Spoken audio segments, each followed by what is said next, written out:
여러분은 혹시 30년 전 아시아 최고의 항구가 어디였는지 기억하시나요? 바로 일본의 고베항이었습니다. 당시 고베항은 아시아 물류의 절대 강자로 군림하며 전 세계 화물들이 이곳을 거쳐가는 것이 당연한 일이었죠. 그런데 지금은 어떨까요? 놀랍게도 우리나라 부산항이 고베항을 완전히 제치고 세계 6위의 컨테이너 항구로 우뚝 서 있습니다.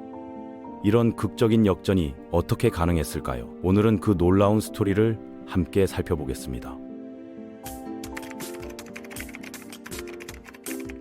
세계 경제의 혈관인 바닷길을 누가 통제하느냐에 따라 한 나라의 미래가 완전히 바뀝니다. 1980년대 초 로테르담, 뉴욕과 어깨를 나란히 하며 세계 3대 항만으로 군림했던 일본 고베항의 몰락과 부산항의 놀라운 성장은 그런 변화의 극명한 사례죠. 불과 수십 년 만에 동아시아 해상 물류의 중심축이 완전히 바뀐 이 드라마틱한 이야기 속엔 국가 전략의 성패, 운명을 가른 천재지변, 그리고 기회를 놓치지 않은 치밀한 준비가 모두 담겨 있습니다. 항만 패권이라는 거대한 게임에서 벌어진 일본과 한국의 명암을 지금부터 차근차근 들여다보겠습니다. 이 이야기는 단순한 승부를 넘어 국가 전략의 차이가 어떤 결과를 가져오는지 보여주는 생생한 교과서이기도 합니다. 1945년 8월 15일 일본은 폐허 위에서 다시 시작해야 했습니다. 전쟁의 참화로 주요 산업시설은 파괴됐고 1946년 국민 개인 소득은 1920년대 초반 수준까지 곤두박질 쳤죠. 그런데 놀라운 것은 이런 절망적 상황에서도 일본이 가지고 있던 무형의 자산들이었습니다. 메이지 유신 이후 축적된 산업화 경험, 숙련된 기술자들, 그리고 무엇보다 체계적인 국가 재건 전략이 있었거든요. 경사생산 방식이라는 이름으로 시작된 일본의 부흥 프로젝트는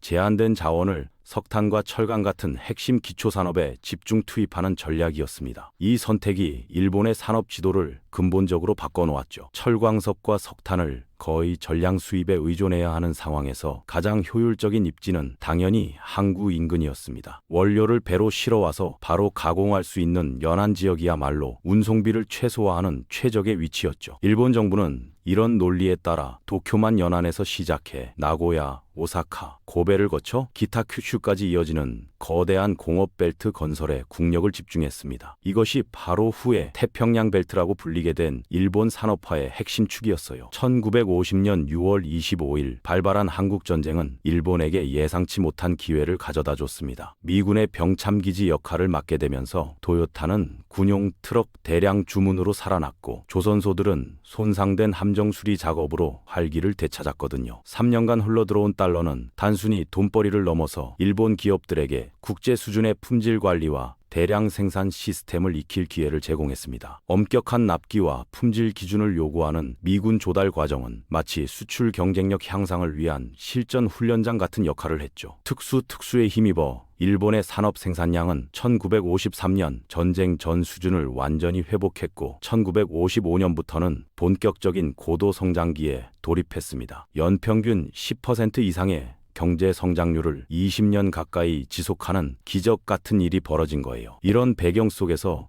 도쿄만부터 기타 큐슈까지 이어지는 거대한 태평양 벨트가 완성됐습니다. 도쿄 주변은 첨단 기술과 중화학 공업의 메카가 됐고 나고야 일대는 도요타를 중심으로 한 자동차 제조업의 심장부로 발전했죠. 기타 큐슈는 철강 생산의 거점이 되어 모든 산업의 기초 소재를 공급하는 역할을 담당했습니다. 그런데 이 모든 산업 벨트의 핵심 관문 역할을 한 곳이 바로 고베항이었습니다. 고베항이 일본 경제의 관문으로 부상한 것은 여러 조건이 완벽하게 맞아떨어진 결과였어요. 우선 지리적으로 일본 최대 소비 시장인 간사이 지역의 중심에 위치해 있었고 교토와 오사카라는 거대 도시와 불과 30분 거리에 있었거든요. 고베항의 세계적 지위는 결코 우연이 아니었습니다. 천혜의 자연 조건부터 시작해서 수심이 깊고 태풍 피해가 적은 지리적 장점을 갖추고 있었거든요. 1967년 일본 최초로 컨테이너 전용 부두인 마야부두를 개장하면서 컨테이너 시대를 선도하기도 했죠. 포트 아일랜드 같은 인공섬을 건설해 항만 용량을 획기적으로 늘린 것도 당시로서는 파격적인 시도였습니다. 1981년 완공된 이 거대한 인공섬은 세계 건설업계의 주목을 받으며 일본의 토목 기술력을 과시하는 상징이 되었어요. 한신공업지대라는 막강한 제조업 기반과의 시너지 효과도 빼놓을 수 없었죠. 항만에서 하역된 원료는 즉시 인근 공장에서 가공되고 완성품은 다시 고베항을 통해 전 세계로 수출되는 완벽한 순환 시스템이 구축됐습니다. 철도와 도로망으로 연결된 내륙 물류망도 일본 전체를 아우르는 거미줄 같은 네트워크를 형성했고요. 이 모든 조건들이 결합되면서 고베항은 아시아 각국의 화물을 모아 북미와 유럽으로 보내는 허브앤스포크 시스템의 정점에 설 수 있었습니다. 1980년대 중반 고베항은 연간 컨테이너 물동량 290만 TEU를 처리하며 로테르담, 뉴욕에 이어 세계 3위의 자리를 굳건히 지키고 있었어요. 동북아시아에서는 압도적인 1위였고 홍콩이나 싱가포르보다도 한 수위였죠. 당시 일본 정부와 고베항 관계자들은 이런 지위가 영원히 지속될 것이라고 믿어 의심치 않았습니다. 일본의 제조업 경쟁력은 세계 최강이었고 엔화 약세로 수출은 나날이 증가했으며 고베항의 인프라도 세계 최고 수준이었거든요. 그런데 1990년 무렵부터 일본 항만 시스템을 지탱하던 기반에 미세한 균열들이 나타나기 시작했습니다. 가장 치명적인 것은 1985년 플라자 합의 이후 급격한 엔화 강세였죠. 플라자 합의는 미국의 무역 적자 해소를 위해 주요국들이 달러 약세를 유도하기로 한 국제협정이었는데 이로 인해 달러 대비 엔화 가치가 1985년 240엔에서 1988년 120엔까지 2배나 폭등했어요. 달러 대비 엔화 가치가 폭등하면서 일본 제품의 수출 경쟁력이 크게 흔들렸습니다. 이에 대응해 일본 정부가 초저금리 정책을 펴면서 엄청난 유동성이 부동산과 주식시장으로 몰려들어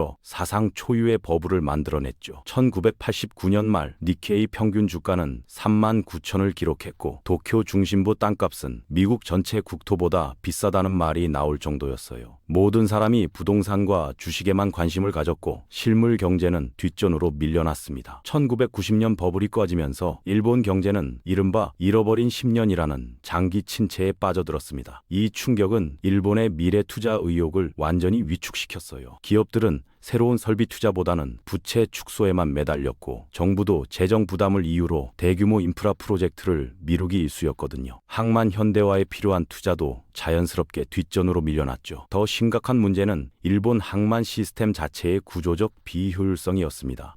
복잡하고 불투명한 하역 절차는 기본이고 과도한 규제와 경직된 노무 관행이 운영 비용을 천정부지로 끌어올렸어요. 일요일이나 공휴일에는 하역 작업이 사실상 불가능했고 24시간 연속 운영도 쉽지 않은 상황이었죠. 1년 365일 쉬지 않고 돌아가야 하는 글로벌 해운 업체들에게는 예측하기 어려운 비용 부담과 일정 차질을 안겨주는 골칫거리였습니다. 일본의 항만 요금은 세계에서 가장 비싼 수준이었어요. 같은 작업을 하더라도 홍콩이나 싱가포르보다 2애시 3배 비싸게 받았거든요. 여기에 각종 규제로 인한 대기 시간까지 더해지면 해운사들의 불만은 하늘을 찔렀습니다. 글로벌 해운 시장은 이미 메가십 시대로 접어들고 있었습니다. 컨테이너선이 점점 대형화되면서 더 많은 화물을 한 번에 실어 운송하고 기항지수를 최소화해서 효율성을 극대화하는 추세였거든요. 이런 변화에 대응하려면 소수의 핵심 항만을 선정해 집중적으로 대규모 투자를 해야 했습니다. 메가허브를 만들어야 했던 거죠. 얕은 수심의 기존 항만으로는 일지T 2유급 이상의 초대형 컨테이너선을 받아들일 수 없었으니까요. 그런데 일본 정부는 정반대의 길을 걸었습니다. 지역 균형 발전이라는 정치적 논리에 발목이 잡혀 전국 각지에 수십 개 컨테이너 항만에 예산을 분산 배분하는 정책을 고수했어요. 고베나 요코하마 같은 핵심 항만에 자원을 집중하는 대신 모든 지역을 골고루 지원하려다 보니 어느 항만도 압도적 경쟁력을 갖추지 못하는 전략적 실패에 빠져버린 거죠. 60여 개 항만 모두가 중간 수준에 머물렀습니다. 바로 이 시기 바다 건너편에서는 강력한 도전자가 무서운 속도로 성장하고 있었습니다. 1988년 서울 올림픽을 성공적으로 치르며 국제사회의 존재감을 각인시킨 한국은 본격적인 수출 드라이브에 나서고 있었어요. 1990년 기준 부산항은 물동량 235만 TEU로 고베항을 바짝 추격하며 세계 6위에 올라섰어요. 더 중요한 건 부산항이 미래를 위한 치밀한 준비를 하고 있었다는 점입니다. 한국 정부는 1990년대 초부터 부산신항 개발 계획을 구체화하고 있었거든요. 동북아시아 최고의 허브 항만을 만들겠다는 국가적 차원의 대규모 프로젝트였죠. 기존 북항의 한계를 뛰어넘는 차세대 메가포트를 꿈꾸고 있었어요. 1993년 한국 정부는 부산신항 마스터 플랜을 확정했습니다. 총 면적 2,300만 평방미터, 30개 선석, 연간 2,690만 TEU 처리 능력을 갖춘 세계 최대 규모의 항만을 건설한다는 야심찬 계획이었어요. 일본이 버블 붕괴의 후유증으로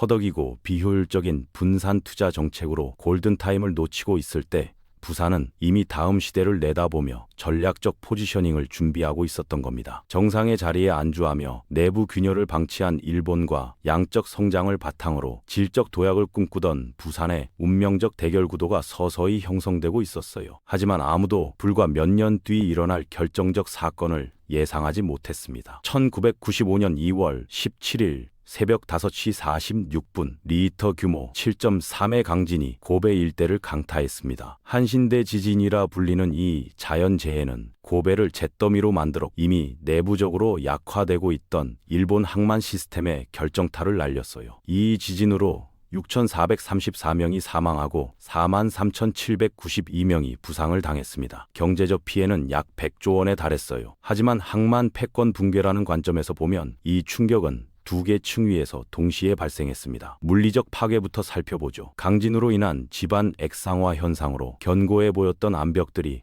허무하게 무너져 내렸고 거대한 컨테이너 크레인들이 장난감처럼 쓰러지거나 비틀어졌습니다. 단 몇 분 만에 세계 유위 항만의 기능이 완전히 마비된 거예요. 239개 부두 중 202개가 사용 불가능해졌고 총 104대의 크레인 중 62대가 파괴되거나 심각한 손상을 입었습니다. 하지만 물리적 파괴보다 더 치명적인 건 시스템 전체의 붕괴였습니다. 항만의 진짜 가치는 바다와 육지를 연결하는 데 있거든요. 한신대 지진은 이 연결고리를 완벽하게 절단해버렸습니다. 지진의 상징적 장면이 된 한신 고속도로 고가도로 붕괴는 고베항과 간사이 지역 산업단지를 잇는 핵심 동맥을 끊어놓았어요.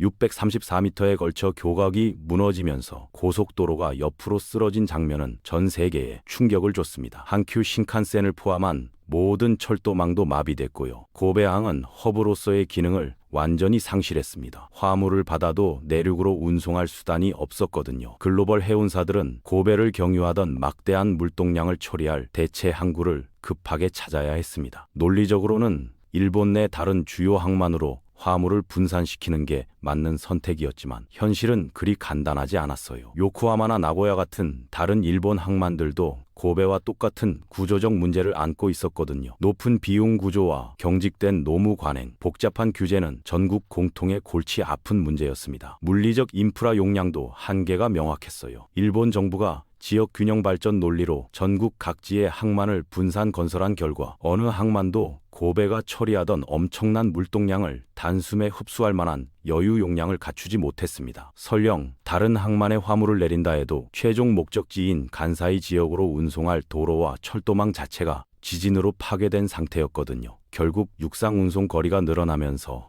물류비가 급증할 수밖에 없었습니다. 해운사 입장에서는 비싼 육상 운송비를 감수하느니 차라리 바닷길을 통해 인근 외국 항만으로 화물을 옮긴 다음 그곳에서 피더선을 이용해 일본 서안의 중소 항만으로 재운송하는 편이 훨씬 경제적이고 효율적이었어요. 이때 글로벌 선사들의 눈에 띈 유일하고 확실한 대안이 바로 부산항이었습니다. 고베에서 부산까지는 불과 200km 거리였고 부산에서 일본 서안 각 항만까지는 하루 만에 갈 수 있는 거리였거든요. 일본 정부는 혼신의 힘을 다해 복구 작업에 매달렸지만 모든 부두가 완전히 정상화됐다고 공식 발표한 건 지진 발생 2년 뒤인 1997년 3월이었습니다. 6조엔이라는 천문학적 복구 비용이 투입된 대공사였어요. 글로벌 공급망에서 2년이라는 공백 기간은 동아시아 물류 지도를 완전히 다시 그리기에 충분한 시간이었어요. 한번 바뀐 물류의 흐름은 관성의 법칙처럼 새로운 경로를 따라 계속 흘러갔죠. 고베항의 붕괴로 생긴 동아시아 물류 네트워크의 거대한 공백을 부산항이 놓칠 리 없었습니다. 지진 발생 즉시 부산항은 24시간 비상 운영 체제로 전환하면서 고베항을 떠나는 환적 화물을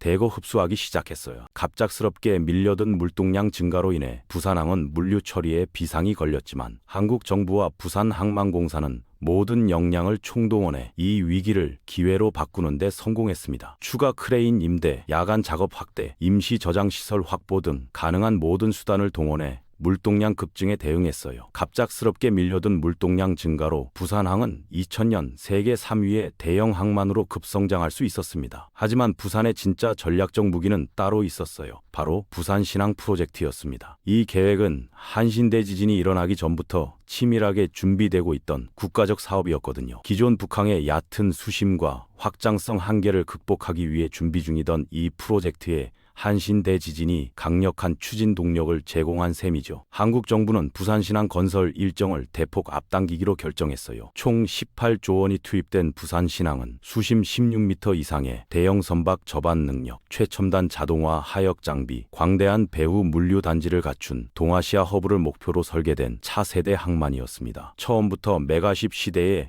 최적화된 인프라로 계획된 거예요. 24시간 무중단 운영은 기본이고 효율적인 작업 프로세스와 합리적인 요금 체계로 해운사들의 마음을 사로잡았습니다. 2006년 1단계 개장을 시작으로 2020년까지 총 30개 선석이 순차적으로 완공됐어요. 세계 최대 해운사들이 앞다퉈 부산신항에 아시아 허브터미널을 설치했고 이는 부산항의 글로벌 위상을 한 단계 더 끌어올렸습니다. 1997년 고베항이 물리적 복구를 마쳤을 때 떠났던 화물들은 대부분 돌아오지 않았어요. 일본 항만들은 여전히 24시간 연속 운영조차 제대로 할 수 있게 만드는 경직된 노사관계에 발목이 잡혀 있었고 세계 최고 수준의 비용 구조는 전혀 개선되지 않은 상태였거든요. 무엇보다 일본의 분산 투자 역설이 계속 발목을 잡았습니다. 한국이 전체 물동량의 65%를 부산항 한 곳에 집중시키며 규모의 경제를 극대화할 때 일본은 여전히 전국 60여 개 컨테이너 항만에 자원을 나눠주느라 어느 항만도 압도적 경쟁력을 갖춘 메가허브로 성장하지 못했습니다. 한번 바뀐 물류 흐름은 경로 의존성과 전환 비용 때문에 쉽게 되돌릴 수 없었어요. 고베항이 2년간 마비된 공백기 동안 글로벌 해운 얼라이언스들은 이미 부산항을 중심으로 자신들의 동아시아 네트워크를 완전히 재설계해버렸거든요. 이제 와서 이 효율적인 시스템을 해체하고 여전히 비싸고 경직된 고베항으로 돌아가는 것은 막대한 전환 비용을 감수해야 하는 비합리적 선택이었습니다. 해운사들은 이미 부산 중심의 새로운 운송 스케줄과 서비스 네트워크를 완성해 놓은 상태였거든요. 결과는 데이터가 명확하게 보여줍니다. 2023년 기준 부산항은 물동량 세계 5위, 환적 화물 기준으로는 3위의 글로벌 허브 항만이지만 고베항은 일본 국내 관문 항만 역할에 만족해야 하는 처지로 전락했어요. 한때 아시아 최고의 자리에 있던 항만이 지역 거점 수준으로 격화된 거죠. 2023년 고베항 물동량은 290만 TEU로 1980년대 중반 수준에 머물러 있는 반면 부산항은 2150만 TEU로 7배 이상 성장했습니다. 부산항의 성공 비결은 단순히 일본의 실수를 틈타 얻은 반사 이익만은 아니었습니다. 한국은 국가적 차원에서 항만을 핵심 성장 동력으로 인식하고 과감한 투자와 제도 개선을 동시에 추진했어요. 항만공사 체제 도입으로 운영 효율성을 높였고 자유무역지역 지정으로 물류 비용을 대폭 절감했습니다. 부산항 배후에 자동차 부품, 전자제품, 기계류 등을 생산하는 거대한 산업 클러스터도 함께 조성했고요. 무엇보다 선택과 집중 전략이 주요했죠.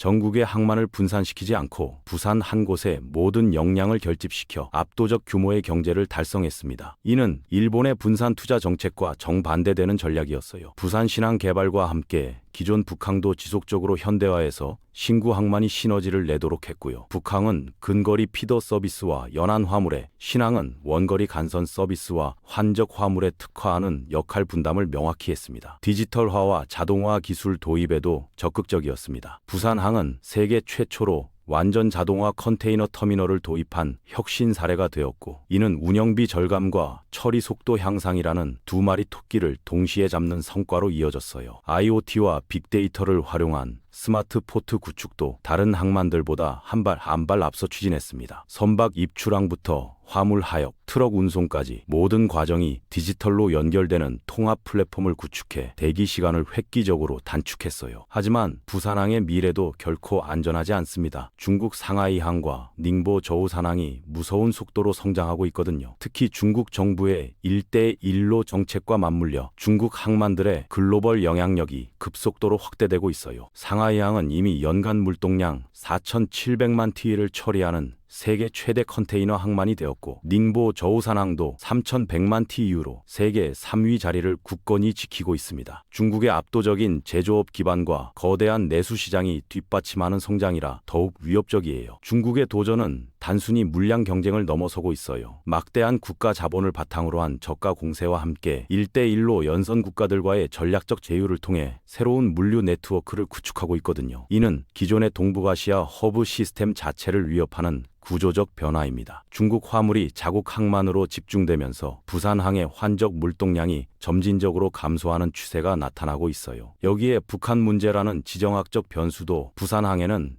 잠재적 제약 요소로 작용하고 있습니다. 통일이 되면 오히려 기회가 될 수도 있지만 현재로서는 중국과 러시아를 연결하는 육상 물류망 활용이 제한되는 한계가 있거든요. 기술 혁신도 항만 경쟁의 새로운 변수가 되고 있어요. 자율운항 선박, 드론을 활용한 화물 관리, AI 기반 최적화 시스템 등 차세대 기술의 도입 속도가 항만의 경쟁력을 좌우하는 시대가 도래했습니다. 고배항과 부산항의 운명 역전 드라마가 우리에게 주는 교훈은 분명합니다. 해상 물류의 세계에서 영원한 강자는 없으며 오직 변화에 민감하게 반응하고 끊임없이 혁신하는 자만이 살아남을 수 있다는 냉혹한 현실이죠. 일본의 몰락은 안주와 분산 투자의 위험성을, 부산의 성공은 집중과 혁신의 힘을 보여주는 생생한 사례입니다. 하지만 성공이 영원하지 않다는 것도 이 이야기가 주는 또 다른 교훈이에요. 앞으로 다가올 변화의 파도에 어떻게 대처할 것인가가 부산항의 미래를 결정할 것입니다. 중국이라는 거대한 변수 앞에서 한국이 어떤 전략을 선택하느냐에 따라 제2의 항만 패권 이동이 일어날 수도 있거든요. 역사는 준비하는 자의 편이라는 진리를